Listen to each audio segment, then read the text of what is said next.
ahead and start the stream just to... Okay.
Cleveland Browns fans have been there through the hardest of times and some of the best of times since the team returned to the NFL in 1999. Who could forget when a soldier and a Wolverine lit the town on fire in 2007 with a 10-win season for the ages? From a Hail Mary touchdown pass by Tim Couch to secure the first victory of the new era, to a playoff victory led by Baker Mayfield over the hated Pittsburgh Steelers, this book captures it all. From wins over their rivals to wins in prime time with the world watching, we examine every big moment and every hard hit. First and 10, the latest read from veteran author Vince McKee, takes you through every high and low since the Cleveland Browns' return to the NFL and is now available everywhere books are sold, including Amazon.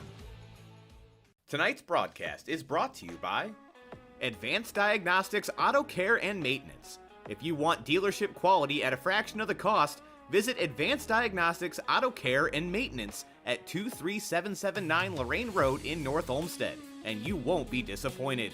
You need a repair shop that you can trust. They know the repair process is all about customer service. How they treat their customers is just as important, if not more important, than the quality of the services they provide.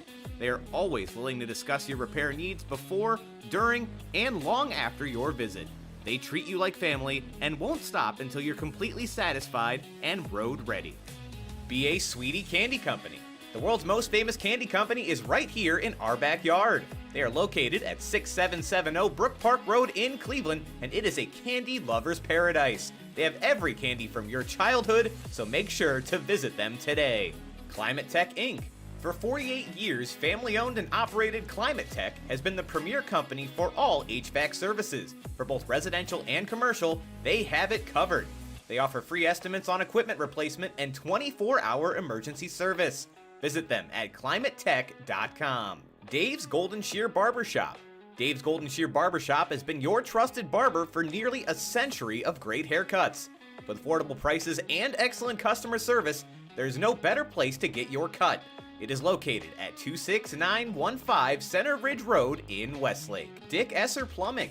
Get exceptional plumbing repairs and installations for your commercial property from the experienced professionals at Dick Esser Plumbing and Heating Incorporated. They provide honest services and quality workmanship. You can find out more about them today at dickesserplumbing.com. Falls PC Clinic. If you're looking for excellent service and a people-friendly approach, then you've come to the right place. Falls PC Clinic has an ultimate goal to serve you and make your experience a pleasant one. They offer all repairs for makes and models, including Mac computers. They work on laptops and desktops and specialize in hardware repairs. Look them up at fallspcclinic.com.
Live from George Finney Stadium in beautiful Berea, Ohio, it is week 6 of the high school football season, and it is week 6 of the Keon Sports High School Football Game of the Week. Today, featuring the Midview Middies traveling into Berea to take on the Berea-Midpark Titans. I'm Brandon Soder, alongside Cole McDaniel and Dominic Clary. We should be in for a great one today, folks. Finally at the halfway point of the high school football season. Things are flying by. We got a tight matchup, though, for you today. Midview coming in at 2-3, and Berea-Midpark, you'd guess it, 2-3, same record for an SWC clash. This match could go a very long way in determining how the conference is going to shake out, and of course that playoff positioning that everyone is so concerned about as we get deeper into the season. But going to go ahead and throw it over to the guys, Cole and Dom, to get you prepared for today's game. You're from George Finney Stadium on the campus of beautiful Baldwin-Wallace University here in Berea. A beautiful night for some football action in the SWC. And as you heard from Brandon Soder, it's Berea-Midpark. The Titans coming in with an overall record of 2-3 overall, 1-1 in the SWC. And the Midview Middies, they're 2-3 overall, just the same as the Titans, but they are 0-2 to start their record in the SWC. Cole McDaniel, Dom Clary here. Dom, we're back in our stomping grounds as we're both alums of Baldwin-Wallace University. How's it feel to be back?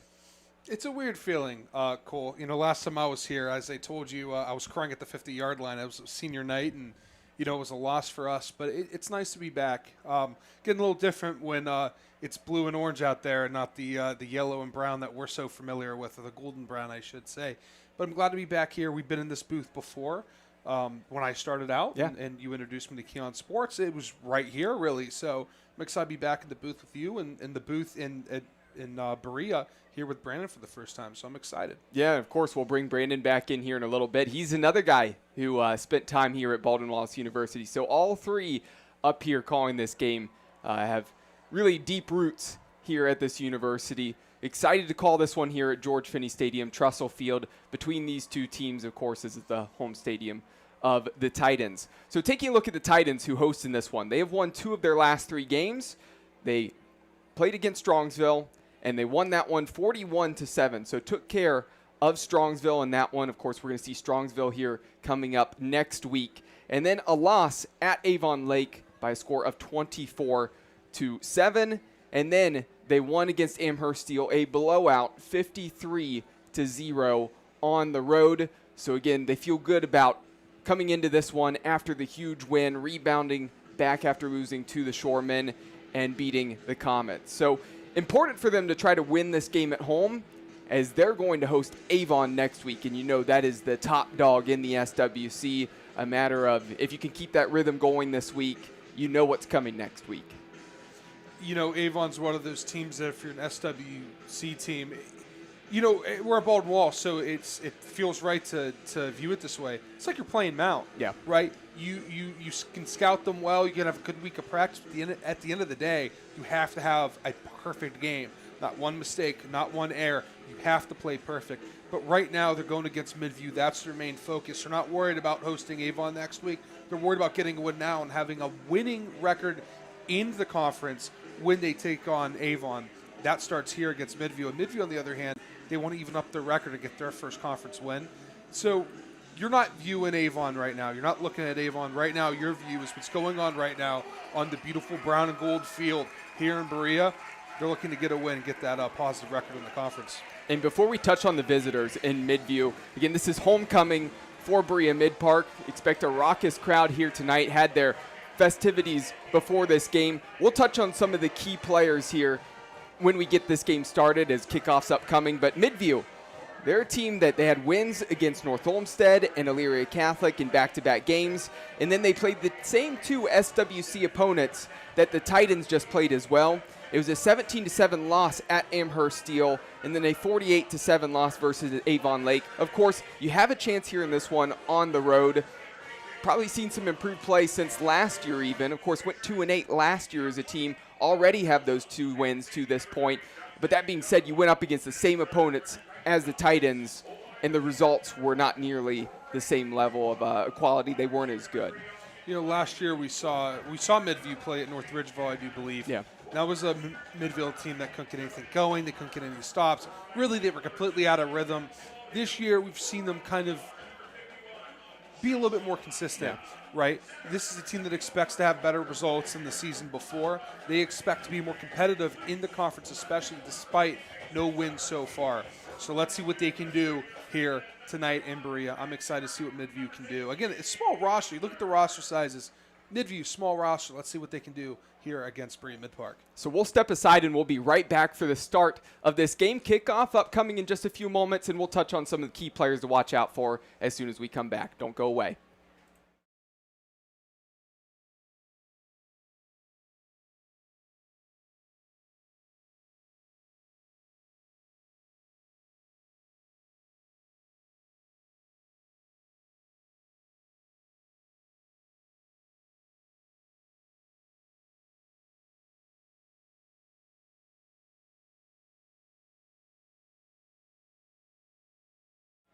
Kickoff set here in just a few moments for the Keon Sports High School football game of the week here in Week 6. It's going to be the Titans returning, 2 returners back deep. Standing at their 10-yard line right now as Midview set to kick this one away from left to right on your screen. We'll touch on some of these key players for the Titans first, since they're going to receive the ball here in just a moment. But a reminder that the pregame show was brought to you by Hinckley Roofing, and also a reminder that all kicks, sacks, and turnovers in this game have been brought to you by Hinckley Roofing. Check them out online at hinkleyroofing.com. So when the Titans come out, they bring the offense out on the field. Something to pay attention to. Maddox Swisher a senior. He actually started the season off 0-2 as the starting quarterback for Berea-Midpark.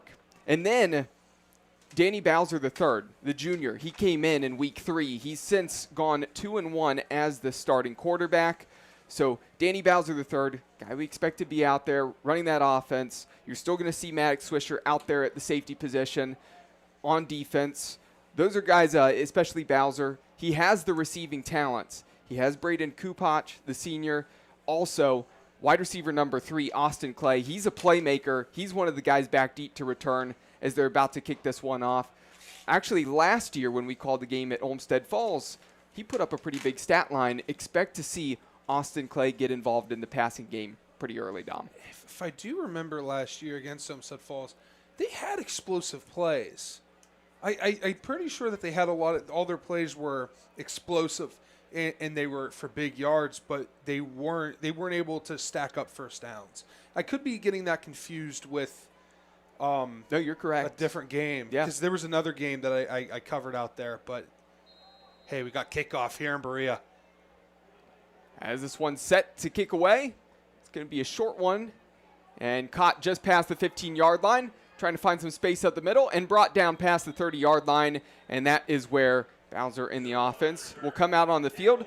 Running back number 21, Adriel Mendez, the junior, is their main tailback, but a guy to watch out for. He's really listed as a tight end / running back, also defensive end. That's number 10, Devin Zahersky, the senior's 6'5", 240 pounds. On 24/7 Sports, he's listed as a 3-star prospect, and he's a hard commit to Cincinnati, committed back in June. So you'll see him both on the offensive end and the defensive end. Bowser operating out of the shotgun, back to pass. Looking out the direction of Clay. That one tips off of his hands straight up in the air and falls incomplete. Quickly trying to get Clay involved. Again, understand the play call there. You know, a lot of times we see teams wanting to warm up their quarterback with a screen, but still, you got to be smart enough not to put that one in danger. Almost a disastrous start here for Berea-Midpark. Luckily, kind of falls out of play there, though. Let's try it again. Noah Silva, number 28, the senior running back in the backfield, the sidecar to the right of Bowser. A screen here to Clay. Has some blocks out in front. He's going to get past the 35-yard line, close to the 40, down at the 39. You know, one common theme that we always see with Berea-Midpark is that they always have a lot of athletes. It always seems like they never lack the talent on the outside, and they usually have a good quarterback that makes good decisions and has a good arm. It's usually, between the tackles where this team gets beat, so look for them to spread the ball out a lot. They're down a couple yards to go. There's the push from behind, and that's going to be close. And it's enough to move the chains. This official on the near side points to move those. And again, that was good help by the offensive line there. Mentioned Devin Zahersky, a 3-star prospect. A guy also listed as a tight end and defensive end, number 0, Andrew Hanchuk, a senior, also 6'5", but 270 pounds. Another 3-star prospect, hard commit to Virginia Tech back in June himself. This one going deep. And that one up in the air and caught along the sideline. Hauled in by number 9, Jonas Laver. Wow, excellent pass there by Bowser. And this is what you want to see if you're Berea-Midpark. Again, nearly turned it over on that first play, but now feels like the offense is kind of clicking on all cylinders. Just like Dom said, expect them to keep spreading the ball out like this. And so far, Bowser's having some success. He's seeing his guys open. Timing of the offense seems to be flowing really nicely here so far. Well, we know that the tight ends, they love to go the air. It's what we've expected. We've seen them a few times the past couple of years. They like to be out of the shotgun. They like to have 3 or 4 wide receivers out there almost at all times and spread the field. Not quite to the same extent of Medina, right, who go 5 wide all the time, but expect 4 wide a ton for this team. And then sometimes when they want to force the run a little bit more, they might bring in those big tight ends to help the line in blocking. You see that Zahersky's not even out there. They haven't really even used him yet. No, not to this point. Bowser scrambling, nearly tripped up from behind. Penalty marker down as that one falls incomplete. And the Laundry sitting on the field at the 30-yard line. Believe this is going to go against the offense. Yeah, you look at this Berea-Midpark offensive line group. Not a very tall group. Cool. You have number 50. Gotta love number 50 as a left tackle. I don't know how I feel about the turf tape, but you know what? if you play well, you can wear whatever you want, in my mind.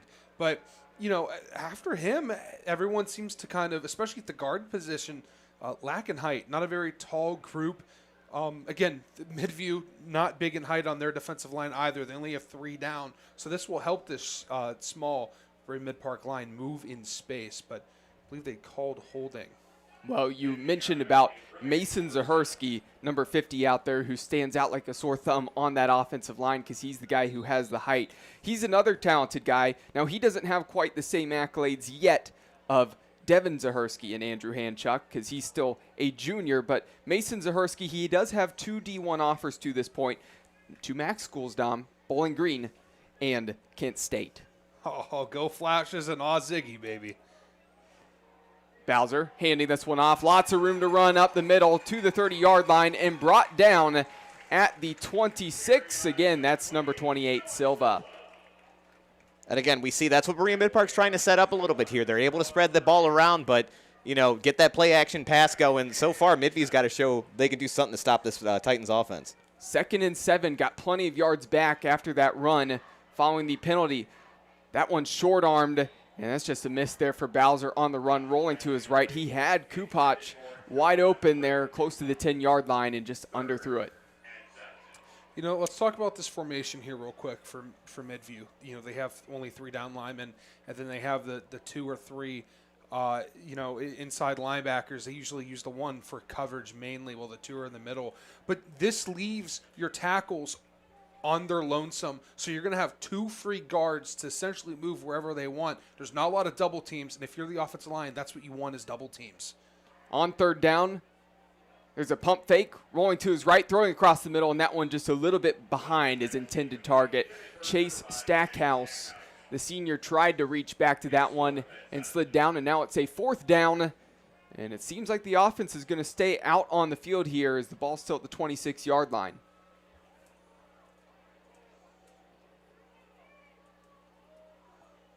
There's a hard count there from Bowser. Tried to get Midview to jump.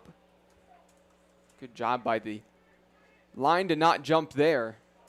Linebacker was showing pressure up the middle just a moment ago. We'll see if they continue to bring pressure. Instead, it's coming off the edge here now. Bowser has time, has a man open in the end zone, and that one floated up in the air and tracking back in coverage.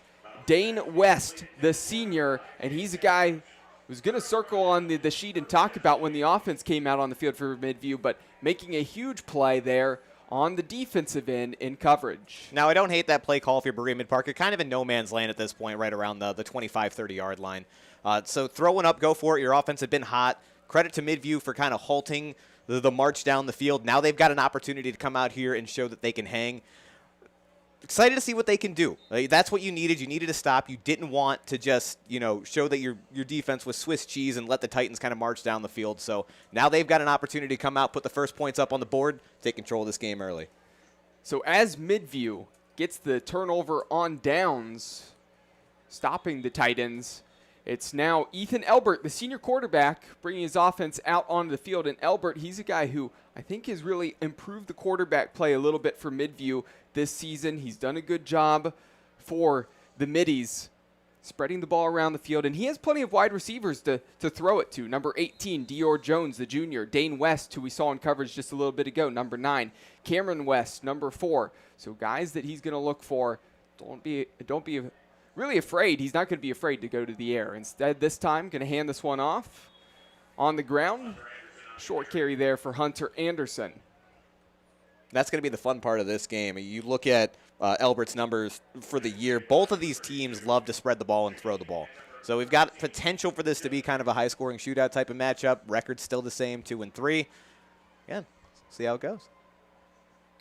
So after the carry there, sets up 2nd and 3, following the 7-yard gain. 3 receivers out to the far side of the field. Anderson still in the backfield. Now to the left of Elbert. There's a snap. Elbert looking to the outside, and that one just dropped. Put it on the money to number 17, Camden Scott. I think he tried to turn and get upfield before he looked that one in and really hauled that in. But he was at the sticks. Would have been a first down if he caught it. We'll give credit to the offensive line and the running back there. They picked up a blitz. You had 2 guys come in. and you had your offensive line was occupied, nowhere else to go. Everyone couldn't pick up the last man. Running back fills in, takes the block, kind of got ran over, but did his job correctly. Pressure up the middle. Elbert had no room to run on that quarterback draw as the linebackers came crashing down, making the tackle, and that is going to force a 3 and out for Midview on their first offensive drive. I'm not a fan of that. The Steelers did that with Kenny Pickett, where it's, hey, let's put our quarterback in harm's way and see if he can pick 4 yards on their draw. No, give it to your running back. That's what he's there for. The quarterback will take a step back and then go, hand the ball off. Let the running back do what he's meant to do. This one punted away, and that one went out of bounds, I would say well before the 50-yard line. We'll see where they actually spot that. They're actually going to take it just past the 50, it almost appeared a moment ago. So, and then walking this one back. So actually at the 44 is where they're going to spot this one. So the Titans set up excellently field position-wise after the poor punt there from Midview.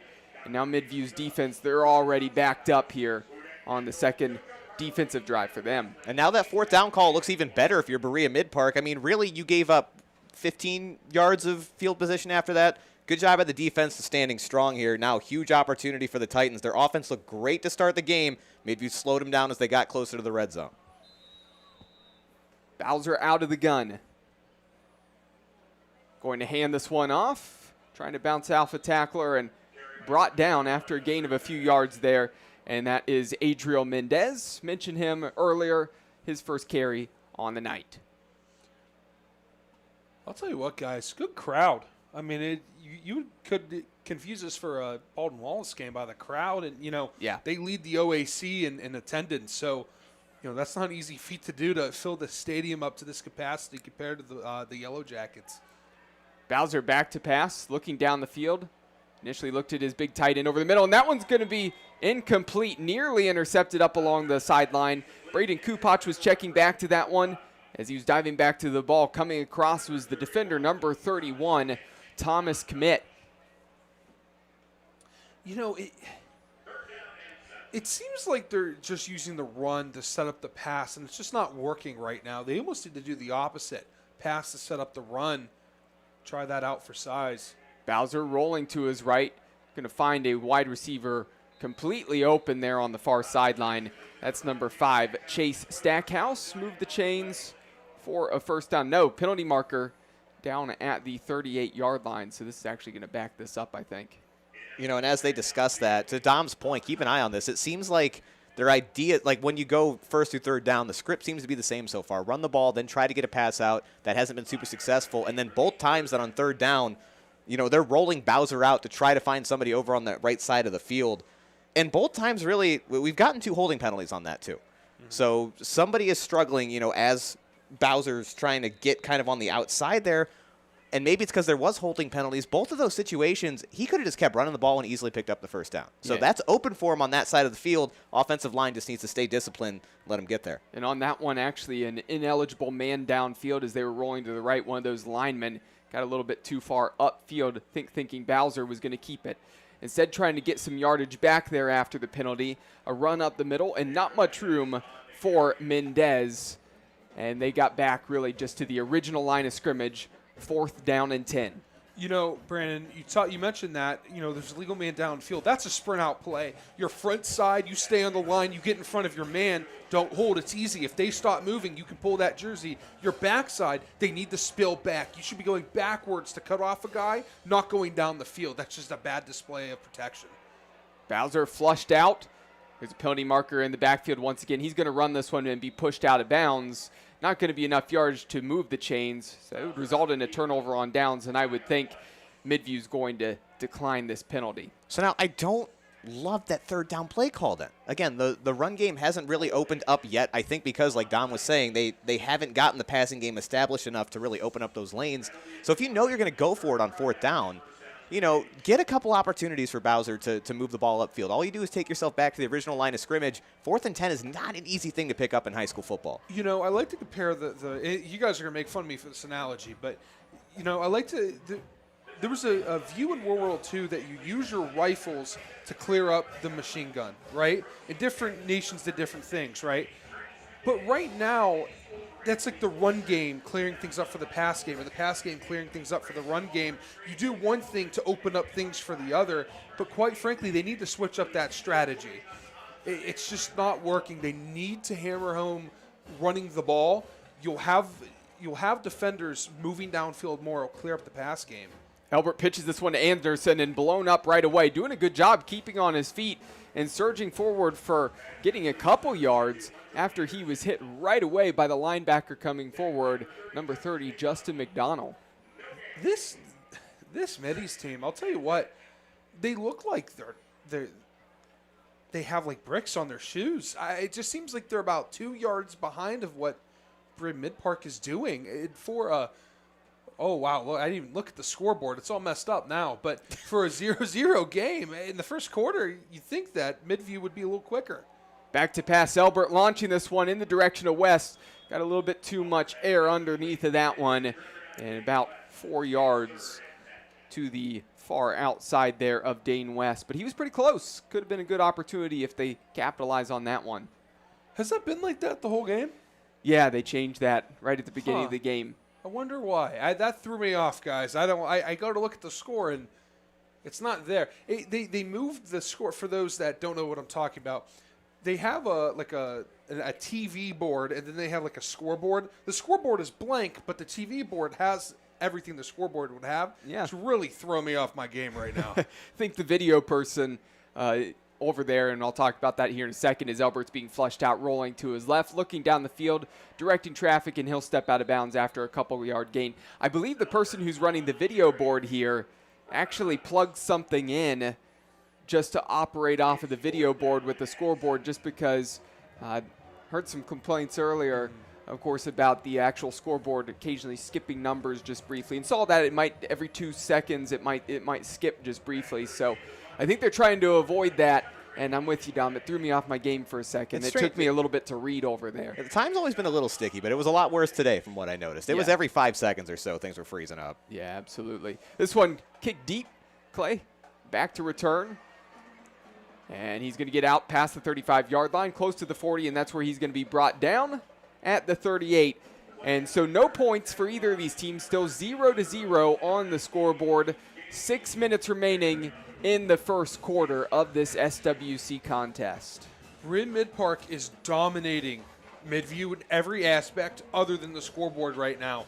They keep doing things to harm themselves, like penalties, just a few bad mistakes. They need to really clear up. But that being said, they're physically dominating Midview right now. When you're physically dominating someone, you run the ball. So Bowser out of the gun. Hands this one off up the middle, and it really at this point looks like they're just alternating drives between Mendez and number 28, Noah Silva. As Silva had the first work of the game, the first drive, Mendez came in for the second drive, and it's back to Silva here now. After the gain of 6 yards, they're going to go back to him up the middle, and why not?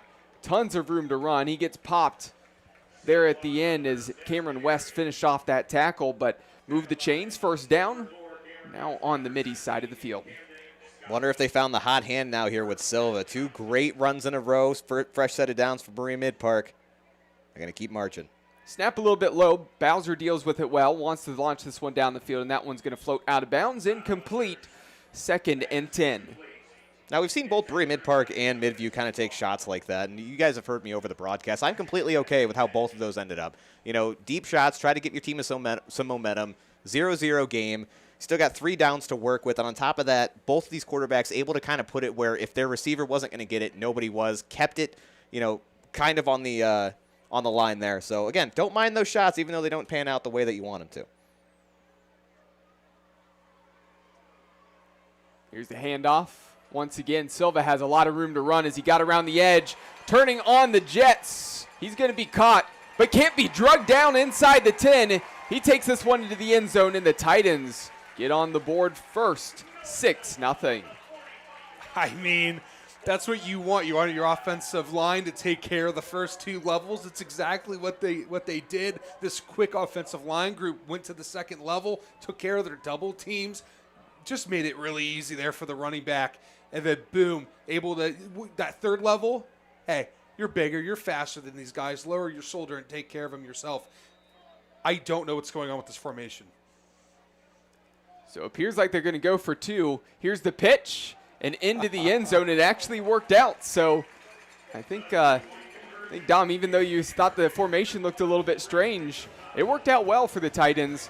And now they push their lead up to 8-0 with 5.5 minutes remaining here in the opening quarter. And really on that touchdown, number 17, Camden Scott, was able to meet Silva there, but Noah Silva shrugged him off, said, nope, you're not bringing me down. I'm getting to the end zone. And that's a good start for the Titans here on homecoming. Yeah, I want to see if Midview can adjust, but man, really feels like Silva's going to be the hot hand, maybe the one to really take over this game.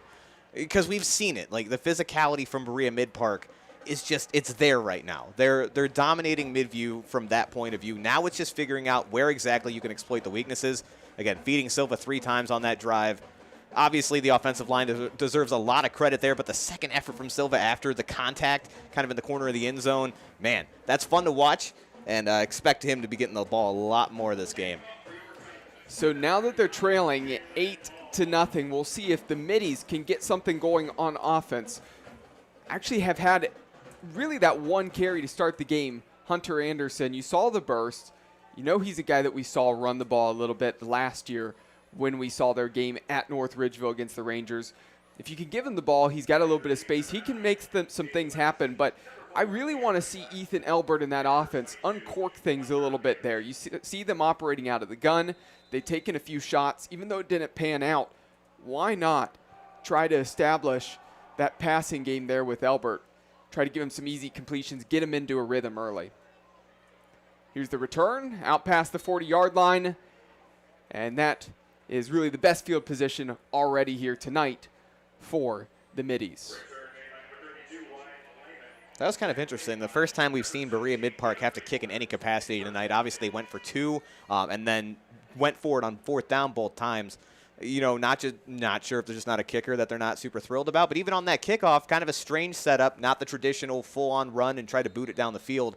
It's kind of a short kick, almost made it look like they were trying to get Midview to overthink and see if they're going to kick it short or long. But maybe something interesting to watch as this game goes along and something that can affect the score, when all said and done. Quick update, Avon, Olmsted Falls. Owen Warwick hits a field goal. Avon leads Olmsted Falls 3-0 in the first quarter. Here's the handoff and no room to run for number 13, Connor Rose, as he's brought down in the backfield. I have to say something about this Titans defensive front. We talked about the size of Andrew Hanchuk and Devin Zaharsky as the defensive ends. Those two guys dwarf number 35, Alfred Yu, in the middle. He's a guy almost operating as like their nose tackle there, much smaller than both of them. But again, he's trying to hold his own there against the interior offensive lineman. I like that, though, they have 4 down linemen. I mean, let that zero technique be quick. Here's a throw to West, hauls that one in, turns upfield, gets past the 50-yard line. Nice pitch and catch there from Elbert to Cameron West. Yeah, I mean, there was no one there in the middle. You had your linebacker there right on the line of scrimmage, essentially blitzing there. They were able to take advantage, just found the wide receiver dead in the middle of the field. 1st and 10, 4.5 minutes remaining here in the opening quarter. Keon Sports High School Football Game of the Week for Week 6. So we're in the second half of the regular season already. Elbert hands this one off. Anderson looking for some room, and he's chopped down after a gain of 2. So this defensive formation, though it looks the same, it is quite different than what Midview is doing. So yes, they're running a 3-3. There's 2 types of 3-3s really that you can run. You have a stack and you have an odd. An odd is when the linebackers, they are in charge of different holes. They're not right behind the down lineman. Well, look, they are clearly right behind. I mean, right now you have a guy really as an overhang, but they like to keep those outside linebackers right over the defensive ends. Sending the pressure off the edge, and actually good blocking picking up that pressure. But there's a little bit of space, and as soon as Anderson hit that hole, the one linebacker who stayed, number 15, Mitchell Hausler, comes soaring through and delivers the pop there. And now it's 3rd and 7.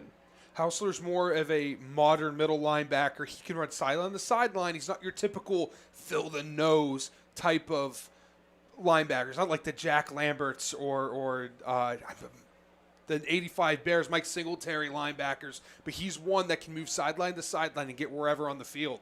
West in motion. This one's going to be a screen. If the blockers can get out in front, Anderson, he's going to get a first down. But honestly, I think if the offensive lineman gets that initial block and Anderson doesn't have to cut in there, he could have been off to the races, and that could have been an even bigger gain. Again, good play design from Midview on that one to finally kind of open things up. I mean, still, they noticed, and the Berea-Midpark has really been able to key in on the run. They've been incredibly aggressive on this drive. Let them kind of overcommit on that one on the screen and pick up a couple of yards. So good coaching, good execution by the offense. Also, the head fake there by Albert to move the linebackers with his eyes to the left. A little bit of a fake there, then boom, right to the right for the slip screen. That is the type of screen that Dom Clary likes. He gets the offensive lineman involved. Here's another short pitch and catch from Albert to Anderson. And this is what I was talking about. They took a couple shots, but Albert's a very talented pocket passing quarterback. If you can get him a couple completions, he can maybe get into a rhythm, and I like the way he's commanding this offense right now. Yeah, and when you have an empty formation back there, you really feel positive about your offensive line and how your quarterback can, if there's an extra guy blitzing, he can block him with the throw. You're really confident in your quarterback in this offensive line. Albert on the move, trying to run, had a blocker out in front of him, and quickly brought down. Defense swarming there, and it's going to be 3rd and 4, under 2 minutes left to go here in the first quarter. Yeah, and Dom, I'm sure you can talk on it a little bit more too, but this offensive line is just getting overpowered when they're run blocking. A little bit more success when the quarterback's able to get the ball out of his hands fast, but, I mean, we've seen a couple different times now Albert trying to roll out. He's not getting anything going. The running back's not finding any luck in between the tackles. They might have to keep slinging the ball around if they want to move. Empty set once again. Hard count there from Albert, trying to get somebody to jump, unable to do so. As the Titans were not fooled at all. Clock continues to tick down. 1 minute remaining here in the quarter. Could be a short throw out to the far side, and the secondary quickly closed in and wrapped up Jaden Stout immediately as soon as he touched that football. Yeah, and again, maybe a point of concern for Midview. You've been able to move the ball down to this point, but it's pretty much all been on these little screens and these like pitch and catch type situations. It's tough for them to really expand their offense back out onto that. That could work for a drive or two. It's tough to really be successful with that the entire game. In no man's land, 4th and 4. Offense stays out on the field. Anderson to the left of Albert. Albert back to pass, looking to the far side of the field. That's a long distance to go. And honestly, if he went downfield there, he had Dane West wide open. He could have hit him in the end zone for a touchdown. Instead, tried to go with the shorter throw, even though it was all the way across the field. That's a lot of east and west rather than downfield there for 4th and 4. And I think part of that is he was just looking to get rid of the ball quick. I mean, he's facing pressure left and right here. We're going to be talking about the trenches all night, but almost like he was seeing ghosts a little bit. He had a little more time than he thought he did, but goal was to get the ball out quick. That's where they've been successful. That's where they've been able to move. But, yeah, just not quite there. If it takes that extra half a second to go through his reads, we're moving on in this drive. Berea-Midpark doesn't have the ball back. So far, the Middies, they have not been able to really get the run blocking going, but they've done a good job protecting their passer against Zahersky and Handchuck and that front. Now, after the turnover on downs, 1st and 10 for the Titans as they lead 8-0. Bowser back to pass. Has time, rolling to his right, looking downfield, floating that one up to his big tight end. Zahersky has room to run, rumbling down to the 30-yard line. I don't know about you, but I do not want to tackle that guy, Dom. Hold on, I'm counting yardage. He's just imagining right now being tackled by the tight end there. He's struggling here a little bit. It's all right. Of course, Dom multitasking. He's a guy who not only color commentator over here, doing stats as well. This one thrown to the end zone, and that one incomplete. Floated up there in a spot where Braden Kupak had a chance to get to that one, but Cameron West got his right hand in there and just disrupted it. So flag on the play, and it's a holding against the Titans. And it's going to back the offense up with 3 seconds remaining in the quarter. You know, Cole, you mentioned that he can't be fun to tackle. Win against a guy like him, his name's slipping my mind right now. He was a 4-star recruit that went to Penn State. Last game I played in high school, and he was their running back, wide receiver. He had the ball almost every play. And I'll tell you what, every single play I ran into him, and my body hurt. Now, I wasn't backing down, but I'll tell you what, when you go against a guy that size and that pedigree, those bruises hurt a little bit more in the morning. 1st and 20, going to be a keeper up the middle, and that is going to be the last play of the quarter, and the Berea-Midpark Titans are leading 8-0 here at George Finney Stadium on the campus of Baldwin-Wallace University. We'll step aside here, and we'll be back for the start of the second quarter. Tonight's broadcast is brought to you by Frankie's Italian Cuisine. Looking for a place to enjoy a post-game meal? Love Italian food? Frankie's Italian Cuisine has you covered from meatball to lasagna. Visit them tonight at 4641 Great Northern Boulevard in North Olmsted and taste the 50-plus years of legacy for yourself. Freedom Auto Detail and Ceramics. Experience the best in automotive luxury and protection with Freedom Auto Detailing in Ceramics. Unleashing the true beauty of your vehicle with expert detailing, premium ceramic coating, and paint protection services. As a veteran-owned and operated business, they take pride in the unique qualities and values that set them apart from other detailing and paint correction services. Find their work online at freedomceramiccoatings.com.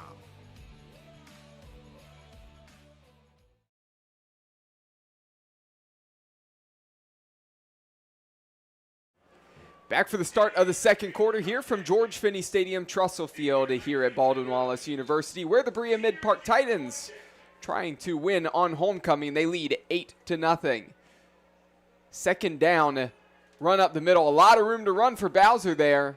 That was just a wide open hole as that opened up, and he surged past the 30-yard line up close to the 25, marked down at the 26. Credit to the coaching staff for that one. That's almost the exact same play that they ran to end the first quarter. You know, quarterback got stopped right at the line of scrimmage, but obviously they saw something they liked, ran it back. Much more successful the second go-around. 3rd and 7 and movement up front. Looks like the Middies jumped off sides, going to give free yardage. That's going to set this up as a 3rd and short upcoming for the Titans. Makes things a little bit easier, and they officially move into the red zone. And a reminder that this trip to the red zone has been brought to you by Kelly McLean Achievement Center. Visit kelly-mac.com to learn more. 2 receivers to the near side of the field. Mendez moves to the left of Danny Bowser III. Low snap, back to pass. That one high, looking for Devin Zahersky, but even 6'5" Zahersky, no chance of getting to that one, as that was a good 10 yards behind him as it falls incomplete. Now 4th and 2, and see the big body of Andrew Hanchuk now coming out on the field. You know, Zahersky and Hanchuk are probably 2 of their best athletes when you talk about size and speed and strength, all in, I would say 1 person, but in 2 people. Surprised they don't use them more. I mean, especially with the run games working, they can just dominate with an ace set every time. And for those that don't know, ace set, 2 tight ends, opposite sides of the field. Usually it's ran in single back, but we do have a timeout here. So that allows me to talk about ace formation more. Oh, boy, we ran that a lot in high school. There were a lot of teams where, you know, I used to go watch film, you know, with my coach during gym class. I'd cut gym class and watch film. And I remember every week, I'd like the ace formation this week. I'm like, you like the ace formation every week. But, boy, that works in the blocking game. Ace, there's 2 tight ends. It's hard to match up. They got to add 2 extra guys in the line, especially when it's, 4th and 2? 4th and 2. Love a little ace formation. You know, shotgun. But sorry, still. go ahead. I didn't mean to. No, you're good. I kept rambling. All I wanted to say is, you know, as a star high school football player, Dom, if you would have told me you were cutting any class on a regular basis, gym was probably going to be the last one I would have thrown out there. Well, so it wasn't actually – I was like a helper for gym, so I just stood there and, like, the gym teacher, the PE teacher, hey, Dom, can you get the bucket of basketballs? Yeah, then I would sit there unless they needed an extra person to play. But Yeah. I did that was my junior year. My senior year, I struggled in ceramics because I never went. That'll do it. Yeah. Yeah, my dad was mad about that. I'll tell you what. So the Middies took a timeout just a moment ago as they saw the big bodies, the big blockers coming out there on the field. And now this is going to be a wildcat, a direct snap to Zahersky. He's going to flip this one out. The pass, and that's dropped in open field. That was a surefire conversion there as Zahersky rolling to his right through a strike there and trying to turn upfield, and just dropping that one was number 18, Owen Detmer. Unlike Dom Ceramics class, that play was right there. The receiver had it, just a concentration drop. And these are going to be the drives that are going to end up winning this game. We've seen a lot of these already get dragged to fourth down. Credit to Berea-Midpark. Remember, they had the holding penalty early in that drive, so they started, I think 1st and 20, and still nearly was able to convert that. So whichever team's able to convert more of these tough fourth down drives at the end of the day, they're going to be the ones that come out on top. What appeared to be a great set and a gimme there for the fourth down conversion results in a turnover on downs. And the Middies have a chance to drive down the field here, see if they can tie this thing up. The keeper there for Elbert, and he slips as that was number 11, Austin LaForce, getting into the backfield, and he makes that tackle, and he just beat the left tackle there, and Elbert saw that, and he just couldn't get his footing. And that's tough. Obviously, running the ball with Elbert, he's a great athlete. They've been wanting to do that. That was part of their game plan. But, a little bit of bad luck in that situation. But previous to that, Berea-Midpark has really been able to key in on it. No success so far with the quarterback running the ball. Elbert back to pass. And this one put in the direction of Dane West. It was probably just a little bit past his outstretched arm. Tried to haul it in with one hand. Knocked it down, but unable to haul that one in. It's now 3rd and 10. So this is a tough spot for the Middies as you're, again, still backed up on your own end. I mean, this offense, rule number 1 on offense, at least get 2 first downs. Because that's enough to at least flip the field just a tad. It's also enough where your defense can get water, going to break your two-way players, or, aren't on one side of the ball the entire time. Here's that screen and batted down as it falls incomplete. 4th and 10 here from the 21-yard line. I think there's no way that, as much as we've seen both of these teams going forward on 4th down a bunch, and we've only seen one punt, the Middies, they're going to have to send this one away. So I want to remind everybody that all kicks, sacks, and turnovers in this game have been brought to you by Hinckley Roofing. Check them out online at hinckleyroofing.com. And that's tough, man. Like, the Midview's defense, despite giving up 8, they've played pretty well so far. We've seen how explosive this Berea-Midpark offense can be. They've held them to 8. They've forced turnovers a couple times on 4th down, and just keep having to send this defense back out over and over again. They can only hold up like that for so long. Clay has been quiet on offense, but a great return there for special teams. Hauled that one in close to the 45-yard line, found some space, got to the near side of the field, had the blocks out ahead of him, and he's brought down at the 17-yard line. So incredible field position here for the Titans offense coming out on the field. And let's see if that's what makes the difference. I want to see if the offense is sputtering the longer they're out there, or if it's because Midview is doing something in the red zone to really kind of lock them down. You could not ask for better field position right now if you're Berea-Midpark. Got to put some points up on the board. I have to say, when you get the ball in the hands of Austin Clay, it feels like the senior wideout is going to make something happen. Reward the guy maybe here. See if you can find him again as he's 1v1 up top. I like that matchup right now. Said they're going to hand it off and run it. A little bit of room to run past the 15-yard line and brought down, 2nd down upcoming. Believe it or not, that's the first time they've run the ball since that 45-yard running touchdown. The last possession, they did not run the ball with the running back. Let me fix that. First time they've run the ball with the running back, because they have done some quarterback keepers, but they get back to the bread and butter. And right now, that's just taking advantage of their physical, quick offensive line. 2nd and 5, receivers in motion. They're going back to the running back once again. Is this one the carry? And brought down at the 10-yard line is that Silva.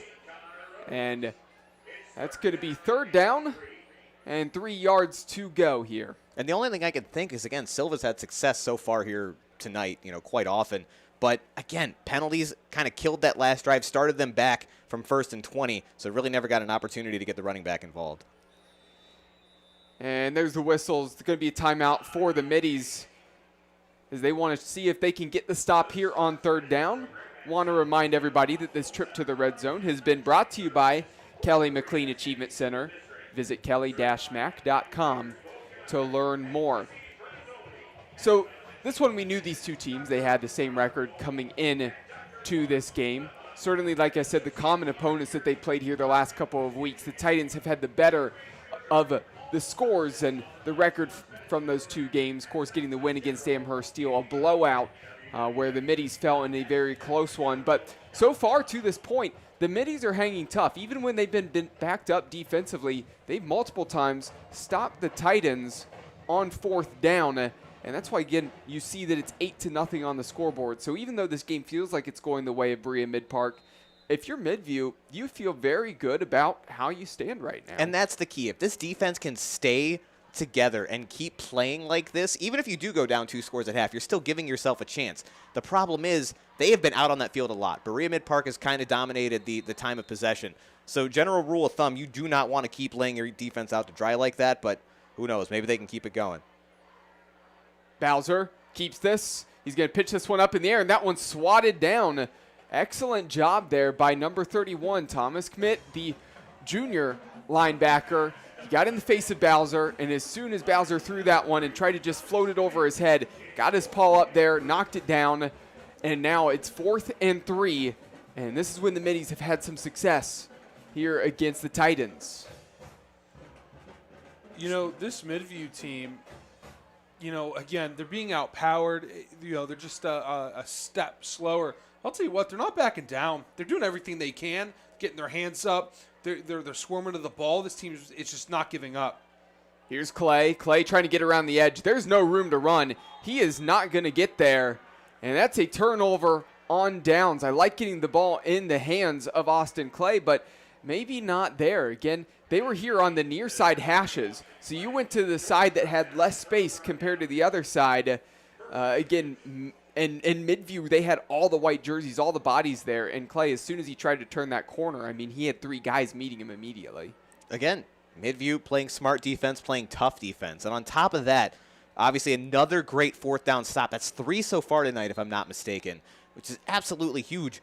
We've also seen them put themselves in position to be ready for a turnover. They haven't gotten one yet, but the secondary, the linebackers, the cornerbacks, they're getting in there, they're breaking up passes. If they keep that up, one key turnover may end up being the difference in this game. So after another turnover on downs in the red zone, excellent field position for the Titans. They come away with no points, 8-0. Still the Titans lead, but the Middies, 9 minutes to work with still in the second quarter. Down just 1 score there, and that's going to be delay of game, it appears. So too much time, and that's going to back up the Middies, and that hurts because you're buried as deep as you've been offensively starting a drive in this game. Not only are you buried, that's the first play of the drive. You've got to have your communication down. You've got to have the game plan going out there. That is literally the worst possible spot on the field and time for that to happen. There's really no excuse for Midview on that one. Again, they've got a really tough task now playing deep in their own territory. So 1st and 15 now following the 5-yard penalty. Elbert, quick screen out to the far side. And that one, I think that's going to be a safety. Caught close to the goal line. That's a safety. And there you have it. 2 points on the board for the Titans. Defense getting to that one quickly as soon as number 17, Camden Scott, caught that one. Nowhere to go. And that one hurts if you're Midview. You can't have that as safety. You have to pride yourself on keeping that ball out of your own end zone. That is just not a moment where you can do that. It's just punt the ball if you have to. That's fine. Don't be the ones to fall in your end zone with the ball. Granted, it's better than them falling on the end zone, with the ball, of course. But it's just got to be better. Got to clean that up. They're just making mistakes. It's the difference between these two teams right now. Well, the only thing I can think with that play design, because it almost worked. He had one man to beat. If they were running that 5 yards further up, that's not nearly as risky of a play. Correct. I feel like that's the call that they wanted initially, but that penalty pushed them back a little bit. They decided to stick with it, and, it just takes one guy to make the play. And what was a nice fourth down conversion and turnover for Midview turned into disaster. And, sometimes if you're Berea-Midpark, your defense is your best offense. 2 points is 2 points. Even though your offense is struggling a little bit, you find yourselves up 10 here. Can't really ask for much more considering how the offense has looked. I know there hasn't been a ton of running room for Midview in this game, so it almost is like they're trying to use some of these short passes and screens and things to almost treat it like the run. But why, when you're backed up there, would you not use Hunter Anderson? At least give him one carry, see if he can get you 3, 4, 5 yards, and clear out a little bit of room for your offense to work with so that Elbert wasn't backed up against his own end zone there. Again, just a mistake there, I think, on that play call. And now you give up 2 points, and you have to punt this one away from the 20-yard line. And as you kick this one away here, again, this is going to probably set up excellent field position for the Titans. They have their returners lined up close to the 35-yard line. And again, when you're Midview, that's the last thing you want to do. This offense is going to break through eventually. If you keep giving them chances over and over again, you can only ask so much of that defense. And again, another good field position setup potentially here for the Titans. This one could hurt. So here's the kick from the 20. This one hangs up in the air. It's going to be fielded at the 37-yard line. Looking for some room up the middle and running into his blocker there on the return. And out past the 45-yard line was Silva, brought down close to the 48. Now again, you're Berea-Midpark. You've been able to move the ball. You've been struggling in the red zone. Start off. Let's get Silva the ball more. Let's get the offense rolling, do what we can to get down to that red zone again, but they got to figure it out. There's something that Midview is doing back there that is just pushing back on this offense, and once they get past that 20, it's just impossible for them to really do much of anything. So you got to figure out how to change that on this drive. There's 2 things you need to do, I think, if you're the Titans offense. Obviously, the ground game with Silva has been good. But when you send a wide receiver from the left side of the field where Clay has been lined up in motion to the near side, there's usually not a safety helping out against Austin Clay. That's a lot of faith Midview has there. And there's cornerback Cross Worthy. I'd take a shot there at some point and see if Clay can beat him down the field on a go.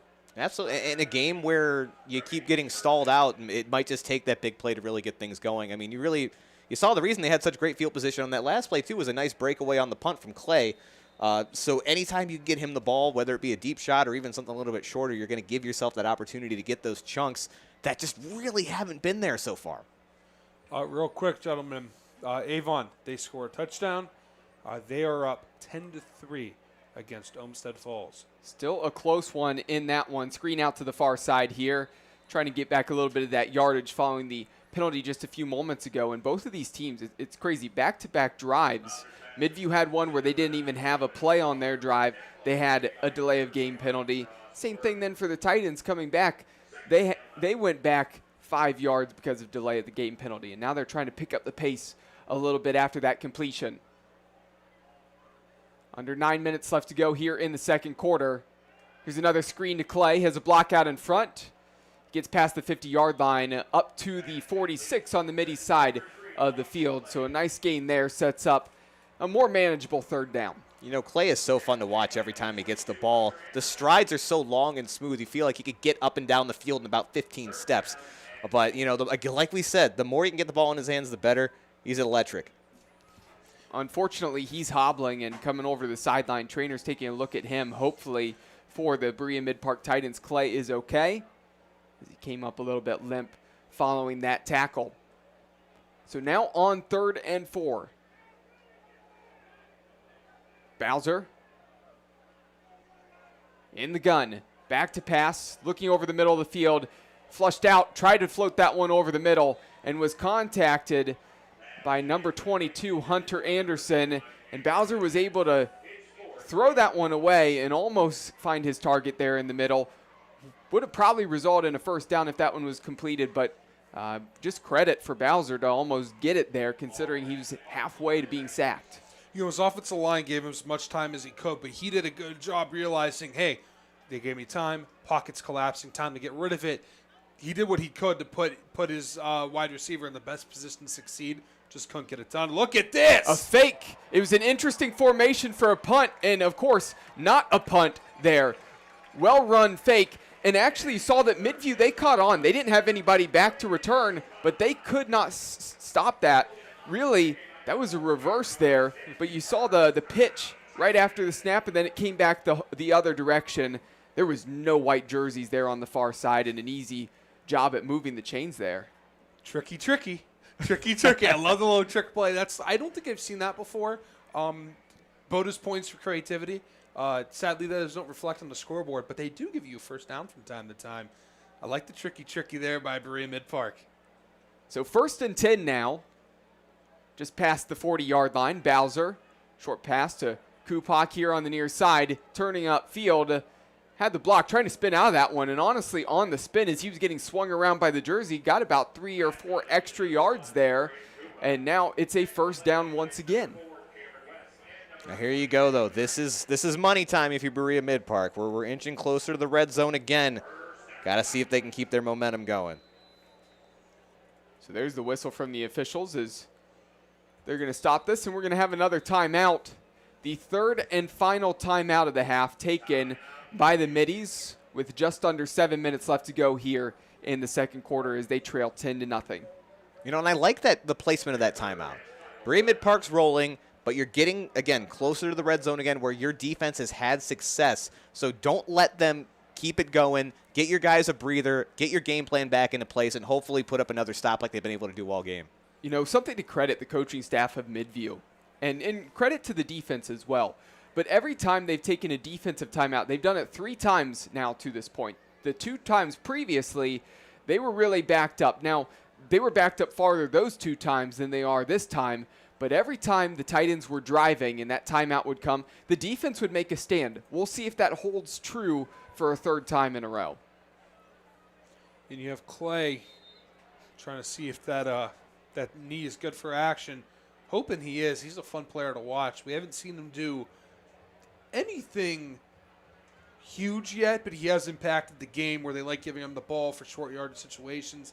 They've looked to him deep a couple times. I'd like to see what he can do for the rest of this game because he's one of those players.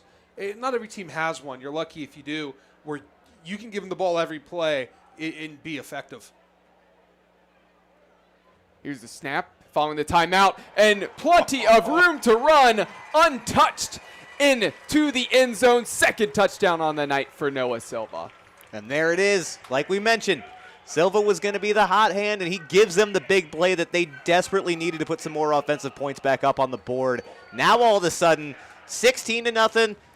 You're getting a little bit more comfortable if you're Berea-Midpark. You haven't loved what you've seen from your offense. Your defense has held really strong, but a couple big plays have come in when it matters. You've got complete control of this game now as the time continues to wind down in the second quarter. Boy, he can move. I'll tell you what, did seem like there was a linebacker in the stratosphere for Midview, and if there was, that offensive line took care of him and got him out of the way, so Silva can show us that speed in that second half of the field. Beautiful, beautiful football. This is the type of game I like to see where the running back just shows you what he can do on his legs. I mean, he had a 45-yard touchdown. What did I have for him here? And a 30-yard touchdown. He will do it himself on the ground. Keep feeding him, and let's see what this young fella can do for the rest of the game. PAT was up and good for the Berea-Midpark Titans, and it makes it 17-0 over the Midview Middies with 6 minutes and 52 seconds left in the second quarter. And that's one of those things where the Titans spreading the field out, right? We saw a couple jet sweeps. I think the reverse that we saw there on the fake punt as well. Of course, you're seeing them spread the ball out to those wide receivers. So it almost felt like Midview there was cheating a little bit. The linebackers were a little bit more towards the outside of the line. You saw the safeties had kind of moved over to help their corners.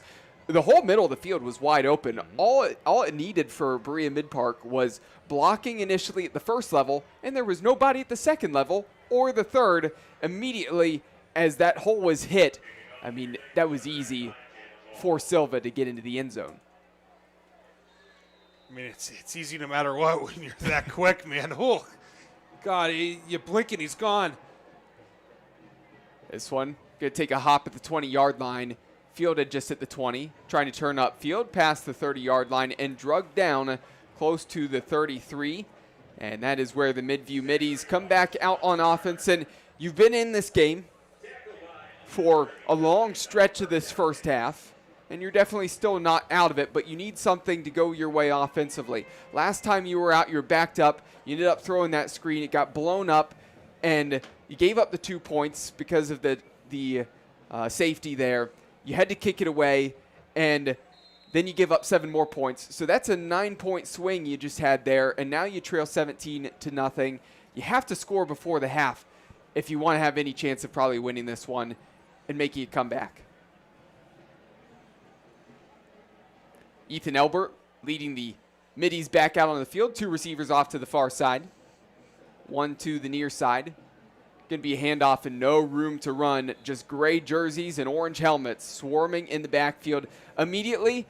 And that was Austin LaForce on the tackle. I mean, there's nothing they can do. This offensive line just seems overwhelmed at this point. I'll tell you what, this Berea-Midpark defensive line is up there with some of the best that we've seen so far. Where, I mean, they're so fast and physical. You know, you have those 2 defensive ends out there where, gosh, I don't think there's too many offensive tackles that can block them here. No, I don't think so. Here's the short throw to Dane West, turning upfield after catching that one. Great job there of getting a couple extra yards after hauling that one in. And maybe that's the type of completion that Elbert needed to, again, get back into another rhythm here. And now it sets up 3rd and 2. Again, crucial play there for Midview. You got a 3rd and short. You should have something in the playbook to be able to easily pick this up. It's been a very long time since you've had a fresh set of downs. I struggled, I believe it was all the way back in quarter 1, since they've really even had a productive play on offense. But now you got to keep building on that. 2nd set of downs would go a very long way for this Middies offense. See if they can get the conversion here. They're going to go to the run, and they get plenty for the first down. There's that blocking they needed up the middle to clear out a little bit of space. And carrying that one was number 31, Thomas Commit. They went with some power there and surged past the 50-yard line. So now into Titans territory. There we go. And we're seeing both facets working on the drive so far. A quick pass to set up the 3rd and short. Finally got something out of the run game going here, too. 5 minutes to go. If they can somehow put 7 up before half, that would be absolutely huge for Midview. Trips left. Elbert going to that hard count again there. There was a flinch, and the Titans players wanted a false start there as one of the receivers flinched. Didn't matter there, as that one's going to go for a loss of yards. Commit got the carry and lost 2. I mean, just able to blow the offensive tackle back and then just snag a big running back with one hand and pull them back where you want them to go is just insane to me at this level. I mean, you don't see Power 5 guys doing that to FCS guys. I mean, that's insane. Elbert back to pass, wants to launch this one down the field. Good coverage there from the Titans as it was floated up there looking for Dane West, but the corner was all over that one and had the better position there. Yeah, not much you could do. Elbert knew exactly where he was going to want to go with that from the beginning. Berea-Midpark able to kind of double cover, key in on that receiver. He really had no chance to grab that, even if that throw was on point where exactly you wanted it to be. That was still going to be really well defended. So, again, another tough situation when you're Midview. 3rd and very long. Once again, you cannot keep putting the offense in this situation. Just trying to find ways to get a little bit of yardage could go a long way for him. But, again, in danger of another turnover on downs here for Midview. 3rd and 11. Now Elbert back to pass. Has some time stepping into this throw. He's got a man. And that attempt at the diving catch and nearly hauling that one in was number 21, Cross Worthy. Laid out for it. Just could not get the end product, the end result that was needed there. The Berea-Midpark threw some crazy blitz and switches there, and that offensive line for Midview picked it up perfectly. And they gave Elbert as much time as he could. Pass just a little bit too far outside. How many people are on the field for Berea? It looks like they have a lot of people on the field. I don't know if Yeah, it did look like there were a ton of gray jerseys. I do see a penalty marker that was just tossed here on the Berea-Midpark sideline. We'll see what that is. Of course, this one returned. Usually Austin Clay, the guy back to return, not the guy out there that time. Fielding it was Silva. And now we're going to see the Titans offense come back out on the field. Again, I still see that Laundry sitting there right at the 38-yard line here up along the sideline. And there you have it. It was holding right up along the sideline here. It does not look like we're going to see Clay. His helmet is on the bench. I keep seeing him hold his knee, so let's just hope this young man is all right and healthy so we can see him play for the rest of the year. Yeah. He's still moving around like under his own power. He was actually, you know, when the Titans offense was out there last time, looked like he was kind of pleading his case as the coach. The kid wants to play. I mean, you know that, Dom. Anytime that you feel like you're physically able, you're going to want to get out there. But coaches, it looks like maybe playing it safe. Hopefully it's just something where he's going to miss the rest of the game. Well, they need him next week, that's for sure. Absolutely. You say that, Brandon. I did something to my knee junior and senior year, never got it checked out because I didn't want to be told I couldn't play. So sometimes you got to do what's best. Throw to the near side, and it looked like it was going to go for no gain there, but as soon as Zahersky caught that one, he turned up field and just ran over the defender, tripped up, gain of 2 there. And really, if you're Berea-Midpark here, the only thing I'll say is just you got 3 minutes, 30 seconds or so to go. You know, try to march down the field. Just do not turn the ball over. Do not give Midview a chance to get some momentum back. Bowser hands this one off.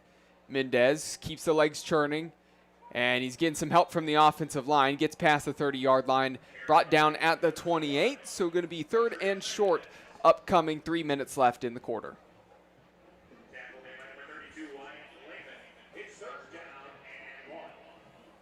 So on the 3rd and 1, again, still Adriel Mendez, the junior tailback, in the backfield to the left of Bowser.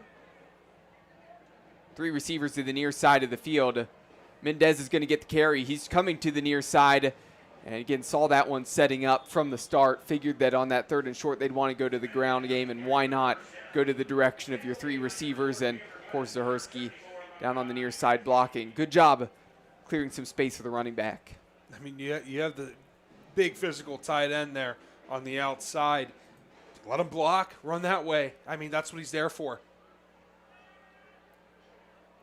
Rolling to the right, need to go back to the left. Plenty of time for Bowser. Going to keep this one, and he's going to turn upfield and get past the 45-yard line, up close to the 50, and that's where he's brought down. We have just about 2 minutes remaining in the quarter. 2nd and 1. Just to throw back to something we talked about a little bit earlier in the game, it really seems like this offensive line for Berea-Midpark has settled in a few different times. Bowser's now extended the play, rolled out, improvised, and they have held up. No holding penalties, nothing crazy since the beginning of that first quarter.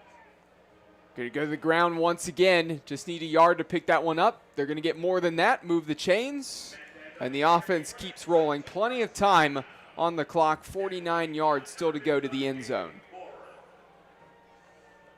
Don't be afraid to run it there just a little bit, especially to get a first down. You got to remember the clock stops when the chains are moving. Bowser back to pass. Looking down the field, wants to uncork this one. He's got a man, and that one's completed inside the 15-yard line. Brought down at the 14.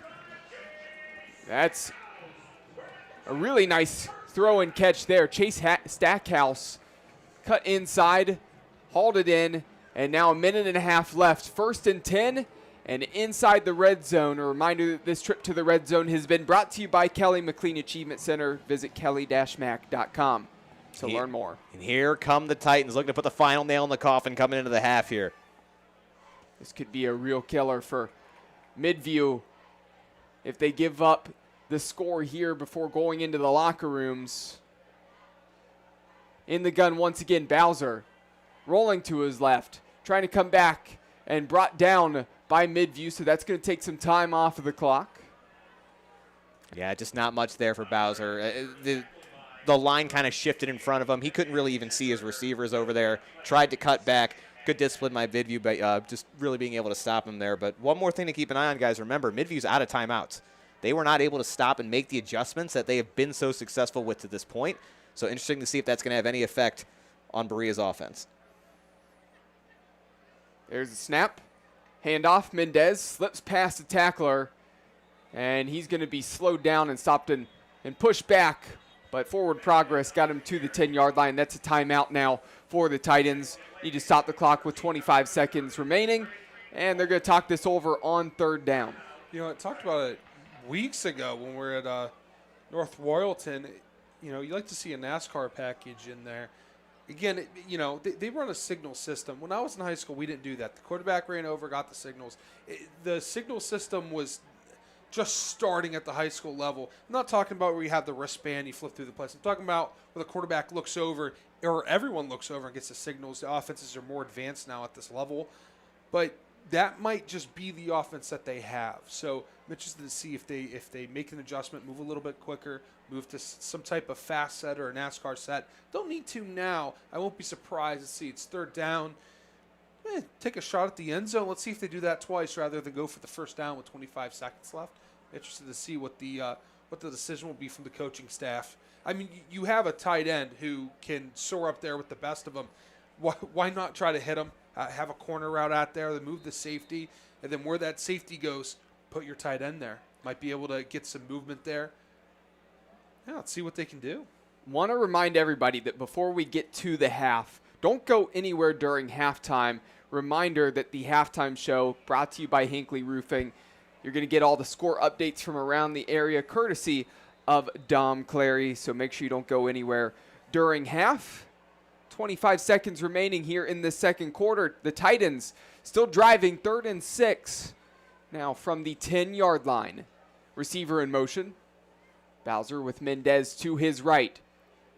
Mendez going to be blocking for Bowser as he rolls out and throws that one high in the direction of Zahersky. And the 6'5" tight end just couldn't quite get up to that one, as, again, it's hard to overthrow a guy that big. But tough for Bowser, again, rolling to his right, running, and, again, got under it, sailed it. Yeah, you have to be careful there on those sprint out plays where you have a quarterback, in Bowser who gets a little excited sometimes, doesn't always set his feet. If he sets his feet there, that pass is probably a little bit lower down. But they love that sprint out action, don't they? Usually a flood concept. Hard to tell if that's what it was. You have a guy going flat, a guy going straight, and then another guy on a deep, probably 10-yard out route. 4th and 6. There's a slant over the middle, and the penalty marker is going to be thrown as Dane West just got there before the ball got to the receiver, number 5, Chase Stackhouse, the intended receiver. And that's a killer there, as we're going to see that pass interference call, I'd assume, there in the end zone. And that's tough. Obviously, you give Berea-Midpark a fresh set of downs. There's only 13 seconds left, rather. Still 2 timeouts for the Titans, though, too. You've got an opportunity to run 2 or 3 plays here where you could have at least gotten the ball back, taken the knee, gone down 17 into halftime. But, man, you gave the Titans too many opportunities to expand that lead. Now, you say you have 2-3 plays. Should be 3. But, Danny Bowser has to be careful. If there's nothing going, heave that puppy through the goalpost. Don't be afraid to leave some time on there. You have 4 downs to do it. Man, they're going big. Bowser's coming off. I think this is going to be a direct snap to Zahersky, and they're bringing Handchuck out to block at the tight end spot as well. So 13 seconds left, 4th and 1, following the penalty against the Middies. A lot of movement before the snap, and Zahersky going to carry it, and he's going to surge forward and just keep the legs moving, and very hard to bring down, and he's going to be brought down to the 2-yard line. 7 seconds left and a timeout for the Titans. 1st down. Now, obviously, the Titans are going to try to get a touchdown here. Keep this in mind, too, though, guys. We didn't see him a lot, or really at all, for the beginning of the game, but they did send Jalen Ball out for the last touchdown to kick the extra point. We're in that range now, so it may not be touchdown or bust here. We could potentially see a situation where Ball comes out, makes this a 20-point game. Have to go back to that penalty in the end zone just a little bit ago. Dane West actually did a pretty good job there. It looked like he timed it up as soon as the ball got there. He was the one who got his left arm out in front and knocked that down. I think what a lot of people think is, hey, he got there at the time the ball did, right? He's the one who knocked it down. And I think what can sometimes be missed is he had that right arm wrapped around the receiver, around the back. It looked like might have tugged on the backside there of Stackhouse, and that's probably where that penalty marker came in. And the official was right underneath the goalpost down there in the end zone and saw that, and I think he just saw that right hand wrapping around and tugging. Tough call, but probably a good one there from the official, one that you're typically going to see them make. So 7 seconds left in the second quarter. First and goal from the 3-yard line. Going to be a handoff, running into a blocker immediately, and he's not going to get there. So going to stop that clock, which should have been 2 seconds up there. It's showing zeros right now. Yeah, he should have had some time left up on the clock for sure. Definitely should have been 2, I think. We'll see what they'll do and fix this. Yeah, they're still giving the timeout to Berea-Midpark, so they're going to put some time up on the clock, just a matter of how much. But either way, you got one more play. Absolutely, one more play. And even though you could certainly settle and take the points, I think if you're at the 1-yard line right now, you just need to try to punch this thing in and go for it here. Would you agree, Dom? Oh, you go under center. You get 2 fullbacks behind you in 3-point stance, and their job, you just do a wedge, push the quarterback in. I mean, the Eagles went to a Super Bowl doing that. Yeah, I have to say that on that play, Adriel Mendez, there was a little bit of a hole, but he ran into his blocker, and he was able to do a good job of recover and surge forward, at least still for a yard, but the white jerseys there wrapped him up. And I have to say, Mendez, he's been getting some carries, but I'd really want to try to get the ball still in the hands of Silva. This time they're going to go with that power set again, though. Zahersky appears like it's going to be a direct snap to end the half. 2 seconds left. 1 yard to go. Zahersky rumbling into the end zone, and there's a touchdown. He was met at the 1-yard line, but he just dropped the left shoulder and took his defender into the end zone with him. And the Titans tack on to their lead at 23-0 with an opportunity to make it 24 before half. I mean, there's nearly nothing you can do to stop that man just 1 yard away from his destination. It's a big guy with the ball. Yeah. There's not much you can do with that much height and weight. Let's see if they go with the low pitch option. They need to put another guy out there. They're outnumbered on the left side. I understand they want to prevent, but that's a well. This is the same setup they had on the last PA same exact attempt. one. You have to have at least 4 or 5 people on the left. Yeah, there's some teams that do this in college too. I know. I've watching a lot of Ohio State in years. I've seen them do a lot of this where they have the guys out wide and then they bring them inside for the PAT attempt. But this has taken a long time to get this play going. Officials are talking some things over. Of course, 0-0 on the clock right now.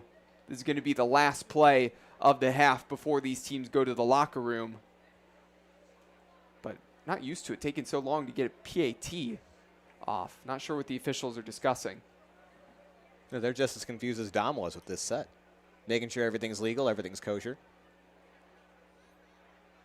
And again, you might think, you've got a kicker that has made a PAT already. Why are we doing this right now? You got to think, though, taking it from 23 to 25, that's all of a sudden a 4-possession game. Even if you were to convert 3 touchdowns, 3 2-point conversions, you'd still be down by 1. Makes a lot of sense here for the Titans to go for it.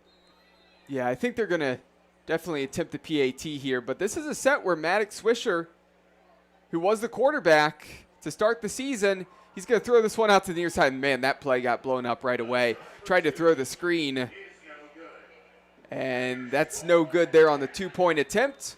And that does it for the half. Interesting call there. But it's 23-0 in favor of the Berea-Midpark Titans. So they have to feel good about the first half and the scoreboard before they, again, go to the locker room here on homecoming. So going to step aside here for myself, Cole McDaniel, Dom Clary, and Brandon Soder. We'll be back for the start of the second half. Of course, also don't go anywhere as the Hinckley Roofing halftime show and is coming up here shortly. Dom's going to give you all the score updates from around the area. But 20 minutes up on the clock there. A little bit of time here to kick back, relax, and again, we'll be right back. This November, vote Joe DeMio for Berea Clerk of Courts. Strongsville City Councilman Joe DeMio has over 25 years of experience serving the people of Northeast Ohio.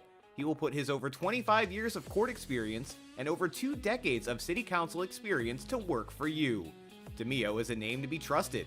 His judicial experience at the county level has him serving 4 judges and trusted by thousands. When you vote for DeMio, it truly is experience working for you. You can find out more at joedemio.com. This ad was paid for by the Friends of Joe DeMio for Berea Clerk of Courts. Tonight's broadcast is brought to you by Great Lakes Training. Great Lakes Basketball caters to athletes of all ages and experience levels with a wide variety of training techniques. Book your first session today at www.greatlakesbasketball.com or email Coach J at coachj@greatlakesbasketball.com.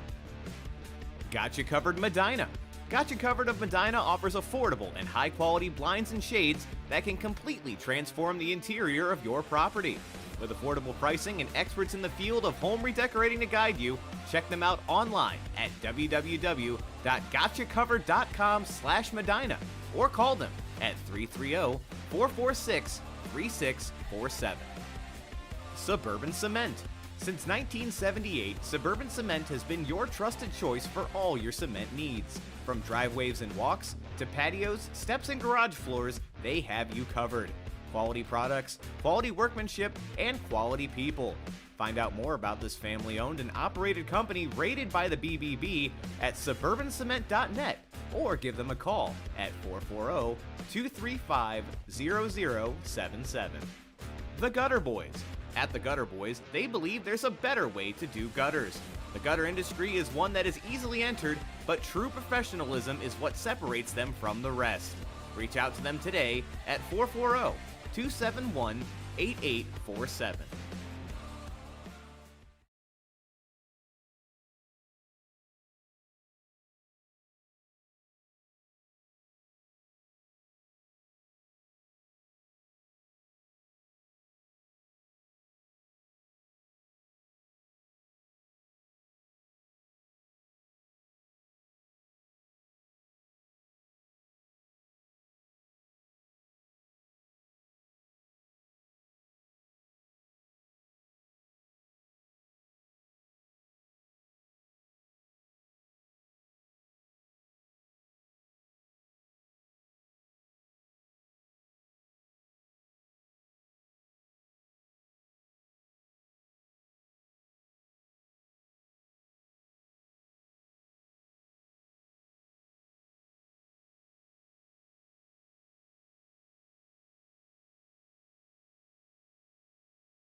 Dominic Clary for the Hinkley Roofing Halftime Show. One part of your broadcast team here in beautiful Berea, Ohio, on the campus of Baldwin-Wallace. Berea-Midpark for beating Midview 23-0 in a game really that at first Midview seemed to hold their own, but as of late, Berea-Midpark has really gotten a hold of things, and their offense has been on full go. One game we've been following all night long. Avon and Olmsted Falls, our last update, the score was 17-10. That's not the case anymore. Avon leads 31-10. Yes, they've scored almost all their points here in the second half. I believe that they're at halftime there. Devin Lowe, one of our very own Keon Sports, is at that game. We'll be continuing to give you updates until the end of that game or the end of ours. Brunswick, they are battling with Shaker Heights right now. Brunswick probably has one of the toughest schedules in all of Northeast Ohio. It's really been a tough go for them here so far. They haven't found their first win. But Shaker Heights, I believe they are undefeated. They've had a year that no one saw coming except those in that locker room. They were up 19-14. Brunswick looking to make a comeback. Their fans think that they can do it. Cleveland Heights, they are dominating Strongsville 27-0. Cleveland Heights, they've been dominant all year long. It's their first year here in the Greater Cleveland Conference. They take on Strongsville, who, again, they've had a rough go at it. Cleveland Heights will get their their third win here in a row in the GCC. North Bridgeville and Elyria, the score is 0-0. Haven't found any scoring updates on Twitter. Just online it says 0-0, so we'll stick with that for now. I will update you when I know more on that game as well. But Elyria, they battle well on defense. Not sure quite the exact score, but right now it's 0-0. We'll update you later on. Wadsworth and Hudson. Hudson, they've been dominant the past few years. They're up 13-0 on Wadsworth. Medina, they're going against a Euclid team that, as of late, hasn't been the Euclid of old. Medina, they've dominated the GCC the past few years. They are up 14-0 on the Panthers. North Royalton is losing to one of their rivals in Padua, 7-0. Padua, they have controlled the conference so far. Control the game so far. They've looked good. Let's see if they can continue it against a tough and feisty North Royalton team. Manners dominating Solon 28-0. This used to be a conference game. Not anymore. Let's see if Manners can continue the dominance over Solon that they had in the conference. So the score is 14-3. Cole found it there on Max Preps. Thank you, Cole. Again, we'll update you there on that game. I'll shuttle down to Youngstown. Struthers, they take on Hubbard. The score there is 27-7. It's a little bit of a surprise considering Hubbard has struggled this year. They're a team that usually dominates that Youngstown area, always has a good quarterback and good running backs to match with them. That is not the case this year. Struthers go in once again, 27-7. Let's travel to Western Pennsylvania, to my hometown. Hickory Hornets dominated in the 2010s, but a team that's dominated since the beginning of Western Pennsylvania football. Yes, it's the Farrell Steelers, aka the City of Champions. They are beating Hickory 22-7. Hickory, they have a lot of options out wide. They'll be looking to come back there. Had to update you there on my alma mater. And that's it for the Hinkley Roofing Halftime Show. Again, Berea-Midpark is up 23-0. I'm Dominic Clary, one part of the broadcast team. We'll see you for the rest of the second half.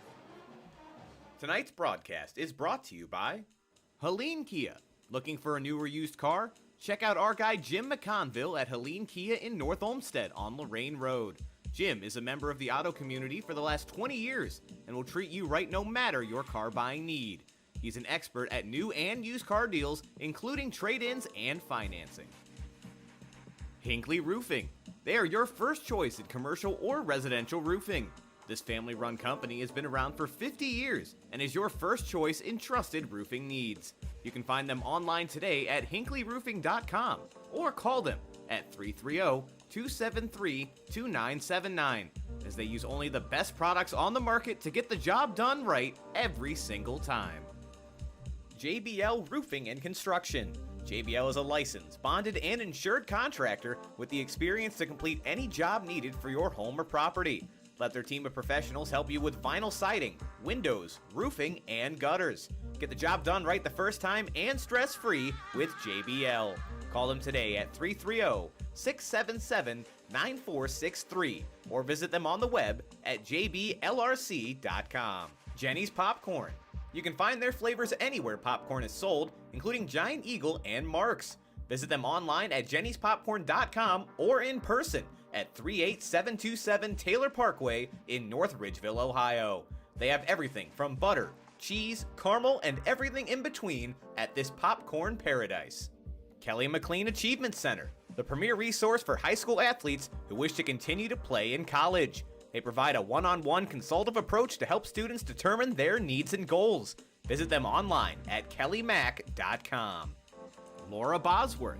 Buying and selling a home can be stressful. You need a kind, caring realtor who puts her clients first. Consult with full-time area expert Laura Sirigliano Bosworth with Century 21 Homestar and the 21 Mike team. Call or text 440-552-1904 or email Laura at laura@21mike.com. Makeaway Dumpster. At Makeaway, customers get discounts on days and prices. They offer 24-hour delivery in most cases, along with 10, 15, 20, and 25 cubic yard containers. With Makeaway, there are no hidden charges for drop-off, pickup, or wait. Find them at makeawaydumpsterrental.com. Mangia Bella Italian Goods. If you love Italian food like we do, then you need to swing over to Mangia Bella Italian Goods at 22560 Lorraine Road in Fairview. This family-run business knows that a happy belly is a full belly. From vintage homemade pasta to meatball subs the size of your head, you will be in a food lover's paradise. You've tried the rest, now have the best. MDG Flooring. If you're in need of quality flooring for your home or office, look no further than MDG Flooring America in Medina. There is nothing that Steve and his talented staff cannot handle. Call them today at 330-725-5252 or stop in and visit them in person at 3812 Pearl Road in Medina. My 22 Veterans. September is Suicide Prevention Month. Veterans tend to be at a higher risk for suicide, and unfortunately, medications and doctor visits aren't always the answer. My 22 Veterans helps connect veterans to alternate therapies, such as art, equestrian, and aviation programs. If you're a veteran looking for different options, or if you'd like to support their work by making a donation, visit my22veterans.org today.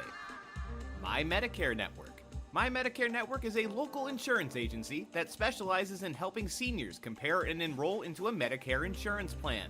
They represent all major carriers, which will save you time and frustration. And when working with My Medicare Network, you'll be confident you selected the best plan for your needs. Nancy's Main Street Diner. They only prepare your meals with the freshest ingredients. The dishes are made to order as they never use heat lamps, and they take no shortcuts whatsoever. They're located at 426 Main Street in Grafton, Ohio. Nancy's Main Street Diner is your choice for all 3 daily meals. Pope Fitness. It's a gym for everyone. Don's road to being a World's Strongest Man finalist gave him a deep appreciation for fitness at every level. He created Pope Fitness to help every individual reach their goals and maintain the motivation it takes to get there. Visit them today at 33789 Center Ridge Road in North Ridgeville. Pristine Clean, Ohio. Pristine Clean has one goal: to be the best power washing company in Northeast Ohio. The commitment began in 2008 when owner Ken Wilson founded the company, which has since grown into one of the largest locally owned and operated power washing companies in the nation. Give them a call at 440-209-3780.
Back here for the start of the second half for the Keon Sports High School football game of the week here in Week 6. Cole McDaniel, Dom Clary, Brandon Soder, and here on homecoming weekend, the Berea-Midpark Titans lead 23-0 over the Midview Middies. And Dom, your thoughts on that first half, and really